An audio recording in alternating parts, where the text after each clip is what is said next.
The door to the laboratory opens and Admiral Sistern steps through. His face is carefully schooled to not expose any distress. To his internal relief, several soldiers with the Relief NS on armbands are in there already.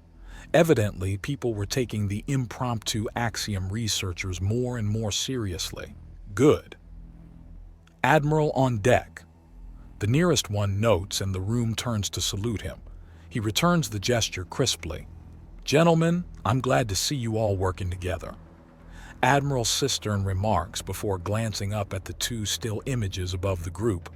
The problem they're all working on. Security cameras in the shipboard factories had shown Engineer Pike speaking to and being assisted by a two-dimensional figure wearing his face that was somehow capable of physically interacting with the world. Clearly, axiom shenanigans were afoot, and he needed to know how and why. Sir, glad to have you here. We think we've isolated what caused this incident and have both good and bad news for you. Dr. Ricken is apparently speaking for the lab today. The rest are likely busy with the ship outlines they're designing and refining constantly. Bad news first, if you'd be so kind. This is not going to be the last time we will see this phenomenon.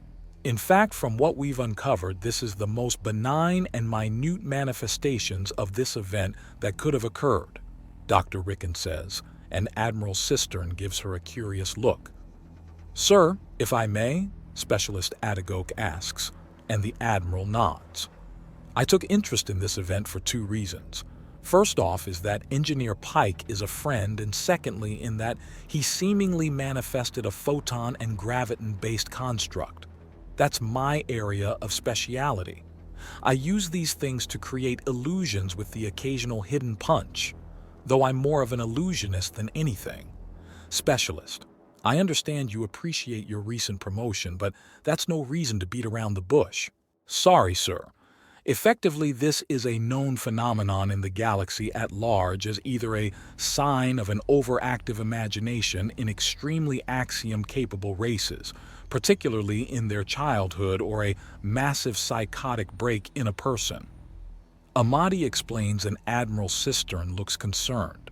Thankfully and distressingly, this is not the case of what's happening here, which means there is another unaccounted for variable, one which we believe we've confirmed. We haven't confirmed it, Specialist.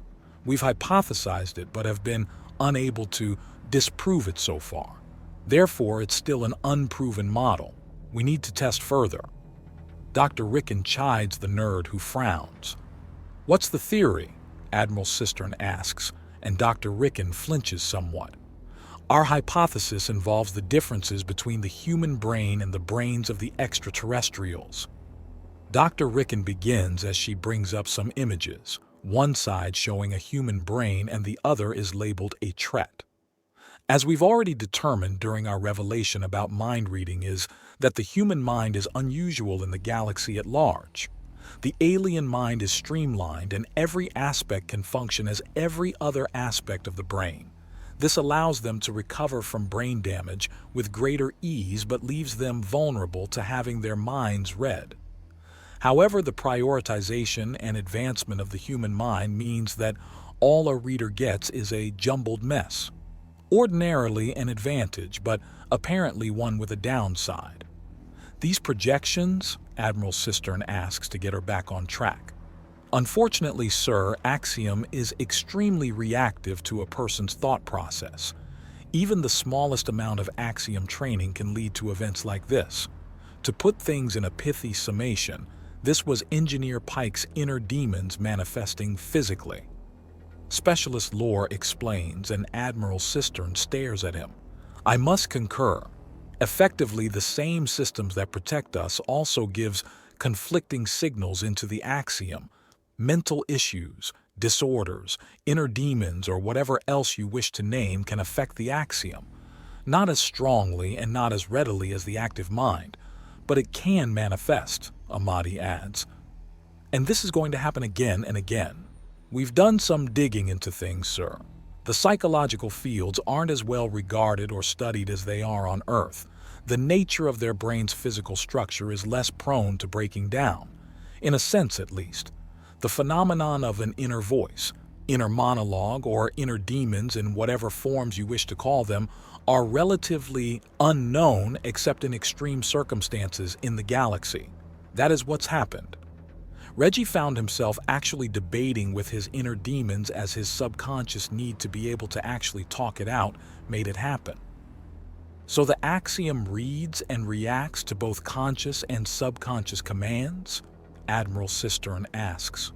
Yes, it's part of why the standards of beauty the galaxy over are so universal. There merely needs to be enough activity in the brain to reach sentient or near-sentient levels to influence the axiom. Normally, these effects are rather benign: the cross-species fertility, the near-universal female population, the physical capacity to speak a unified language, the lack of massive plague sweeping across entire sectors. All of this is due to unconscious axiom use. Lore explains. The problem is that it's not limited to those things.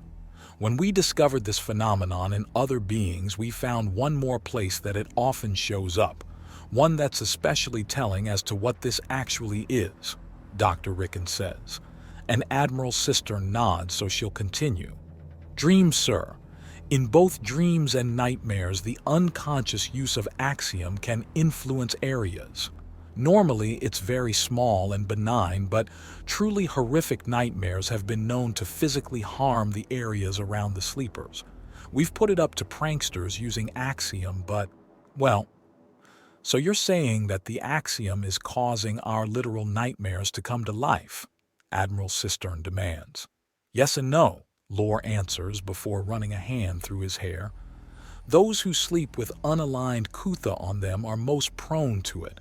Normally, a person's dream or even nightmare isn't enough, but people who've reported full-on night terrors are the ones who wake up to messed up rooms.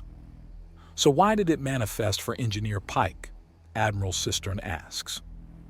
The man in question isn't a noted axiom user.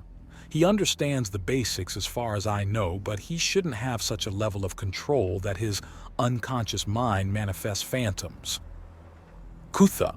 It has to be.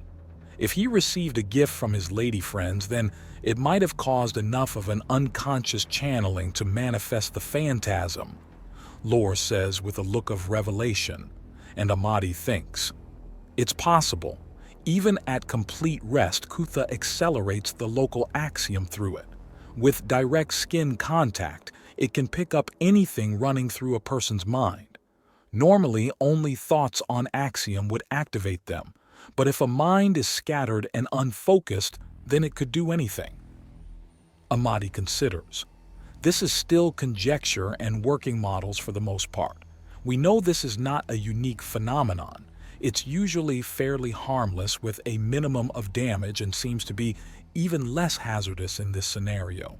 We have numerous theories, but have had insufficient time to properly test them. What is known? Dr. Rickon demand, and both Lore and Amadi look to each other, then nod. At the state we've seen things. It appears to be nothing more than a mildly more solid than standard hologram, not counting hard light. The results are a triviality to reproduce with even a small amount of technology and preparation, Lore remarks. Sir, to be completely frank, we need a lot more time to study this. We know it's not isolated, but it's something regarded as vaguely normal throughout the galaxy and dismissed as a non-issue. If you're concerned on a political front, then it shouldn't be very difficult to spin this. Dr. Rickon assures him, and then Amadi steps forward. We've been classifying and sorting all the different types of axiom use in the galaxy. There are actually a couple of martial styles that have similar effects, some where there are duplicates of the user fight alongside them, and there are others where what seem to be ghostly entities do most of the actual fighting. This may be less a mental issue and more the first step of a martial art. We need more information. I suppose it would be unreasonable of me to expect results as swiftly as conundrums appear. Admiral Sistern admits to himself, and there's a defeated air around the lab. We're researchers, sir, some more unorthodox than others, but researchers all the same. If you want miracles, perhaps the chaplain could be of some aid, Dr. Rickon says, and Admiral Sistern chuckles lightly in response. I'm uncertain if I wish to face the wrath of a holy man, considering the last lecture I got from the man, Admiral Sistern says in an amused tone. You were lectured by Padre Gonzalez. Why? Lore asks in a flabbergasted tone. As many men on the ship go to the good Father and his kin for confession and understanding, many of them come to me for the same, or rather, to vent their frustrations. Most recently, Chaplain Gonzalez expressed his frustration at the logistical difficulty in trying to figure out how to do an appropriate ceremony for 100 women and a single man that won't drag on for more than a quarter of a day. Admiral Sistern remarks with a smile. Everyone is confiding in someone. I'm sorry we couldn't do better, sir, Amadi says, and Admiral Sistern nods. I don't expect miracles, just your best. Admiral Sistern remarks, and there are some nods all around. If you want some better news, sir, I have a copy of the latest blueprints the rest of the scientists have been working on. Well, latest as of 2 hours ago.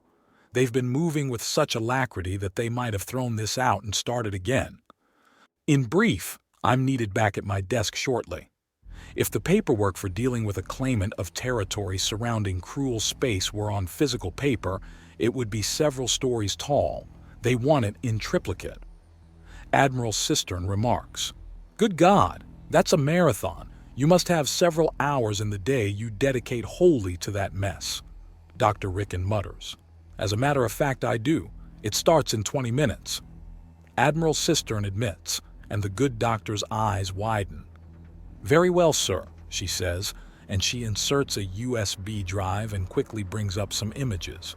The ships are boxy with clearly marked grappling arms that unfold from the sides and large engines in the rear.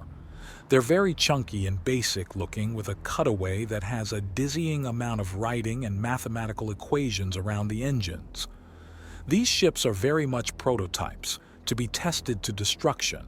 The general idea is a new form of dual-mode engine designed to purge itself of all axiom at a moment's notice.